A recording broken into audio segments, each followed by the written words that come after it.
Es colaborador, un compañero muy solidario. Él es biólogo de la UNAM, ya egresado en fines del siglo pasado. Tiene estudios de maestría y doctorado, incluso en el extranjero, en biología molecular, en desarrollo de plantas.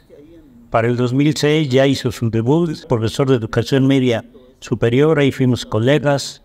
Licenciatura en el área de biología y metodología de la investigación también desde fines del siglo pasado. Ha sido activista de izquierda de toda su vida, interesado ahora en los temas actuales de sustentabilidad. Ahí compartimos los tres mosqueteros, es otra de nuestras betas que estamos explorando. Tiene estudios de maestría en investigación interdisciplinaria en educación superior de la Universidad de Morelos recientemente. Y en esta exposición explora nuevos modos de pensar y replantear la lucha por la descolonización, la significación de las culturas ancestrales como origen de una relación respetuosa y armónica con el ambiente y el fomento de las relaciones comunitarias como elemento y acción indispensable para la búsqueda de la sustentabilidad ahora tan necesaria, ¿no? Y que todas las disciplinas, todas las carreras tenemos que ver qué es eso y qué podemos hacer con la dichosa y famosa sostenibilidad y sustentabilidad. Ya está ahí un nuevo lenguaje que se refiere al medio ambiente. Entonces dejamos el micrófono 5 minutos para Ulises Sánchez y que no nos vaya a caer la lluvia y poder ceder el micrófono a los compañeros que de seguro tienen alguna inquietud. Muchas gracias.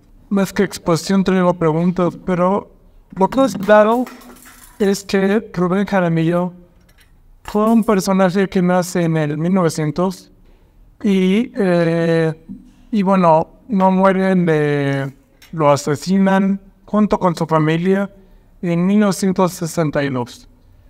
Si nace en 1900, quiere decir que básicamente él empieza a vivir la revolución pues cuando todo era lo que hoy conocemos como un niño, ni siquiera adolescente, tal vez hoy lo conoceríamos como preadolescente. Pero bueno, en aquel entonces, ni eso, es un niño finalmente. Por lo que él se une al Ejército Libertador del Sur siendo un niño y básicamente vive toda su vida en una lucha con su pueblo. Como ya nos comentó Víctor, pues esta relación entre el pueblo y el gobierno no nace en la revolución, viene desde muy atrás y es una relación entre los pueblos, la tierra, el agua y los pueblos. Es decir, las poblaciones se relacionan entre ellas y se modifican entre todos y hacen una comunidad que los supera. Y eso es lo que finalmente le da identidad a Jaramillo. Él lleva la lucha zapatista, la lleva al siglo XX, la trasciende de la muerte de Zapata y llega hasta los 60, ¿no? Yo quiero pensar o quiero entender que una vez que Jaramillo empieza la lucha, tiene relación con la clase política de la época. Y la clase política de la época tiene una relación tirante con él porque, pues, tienden a tratar de absorberlo, pero por sus raíces populares no logran hacerlo de una manera adecuada para ellos. Sin embargo, ¿qué es lo que Jaramillo representa? ¿Y qué es lo que Jaramillo representó y sigue representando hoy? Bueno, Jaramillo representa la unión entre los campesinos, entre los habitantes de una población, la población y las poblaciones. Él representa al zapatismo en su forma, digamos, más pura, en su forma relativamente original. Representa el zapatismo antes de Zapata. y represento también a lo que yo quiero llamar como una verdadera sustentabilidad, en el sentido de que es la apropiación de las comunidades de sus modos de producción y modos de vida, de su modo de subsistencia. Entonces, cuando hablamos de sustentabilidad, no hablamos del ambiente.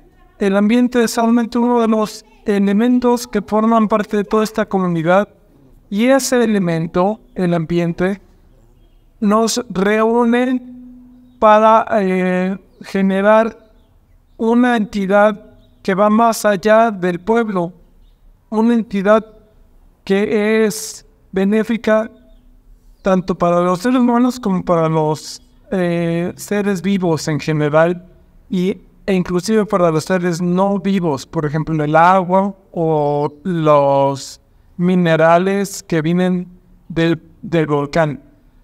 Entonces aquí todo se remonta a por qué Jaramillo, por qué Zapata, por qué el zapatismo no puede ser asimilado por todos estos gobiernos liberales que tratan de asimilarlos, pero no los logran asimilar, no porque no tengan las herramientas para hacerlo, sino porque realmente ellos no lo permiten, ellos no se dejan modificar de manera tal que nos extraigan o nos sustraigan de sus comunidades, que nos sustraigan de sus ambientes y nos llenen de los beneficios que buscan la clase gobernante, de tal manera que simplemente se desliguen de la comunidad. Es un elemento que está presente en nuestros días, no es un elemento que yo veo que es consciente entre los habitantes de la ciudad. Los habitantes rurales, bueno, ya podría ser otra cosa, pero entre los habitantes de la ciudad, todos tenemos esta situación de que vamos a traer la sustentabilidad. No vamos a traer la sustentabilidad, hay que vivir la sustentabilidad. Hay que vivir en el pueblo, hay que vivir siendo parte del pueblo, y hay que tener el valor de permitir que el pueblo y el ambiente nos lleven a posiciones que no son preconcebidas, o cuando menos no es una cuestión muy consciente concebir esas posiciones, sino que se dan pues por necesidad, por las circunstancias. Yo me pregunto por qué Jaramillo, por qué Zapata, por qué son tan emblemáticos, en el sentido de que son un emblema, de que no podemos ver la profundidad de sus personas, de sus personalidades, sino que simplemente son una serie de eventos, de fechas, de batallas, de hechos terribles, pero hablar de Jaramillo, hablar de su lucha, de la conformación de la cooperativa y de cómo esa cooperativa vivió a través del tiempo, pues solamente los expertos. ¿Por qué no podemos ver eso? ¿Por qué es tan fácil? Bueno, pues porque esa es la manera de extraer esas personalidades de su área de influencia, de sus poblaciones, de sus pueblos, de sus ambientes, y decirnos, ellos ya no son ustedes son otros, que no son los héroes, no son la mejor parte o la peor parte de nuestra sociedad cuando son villanos, ¿no? Simplemente son iluminados que están por encima. Yo lo que propongo es ver a todos estos seres como nosotros, como algo que si bien han trascendido en sus actos, en sus personas, en sus luchas, pero no de sus ideales. Los ideales son los ideales de la pertenencia a una comunidad, del respeto a una comunidad y de la conceptualización de la comunidad como algo más que un grupo de personas que veo todos los días. Las comunidades también son comunidades de pueblos y también son comunidades de seres, iba a decir de seres vivos y no vivos, pero es más claro que diga de ambiente. Eso es lo que las dudas que les traigo hoy y muchas gracias por escuchar. Gracias, Kiwi.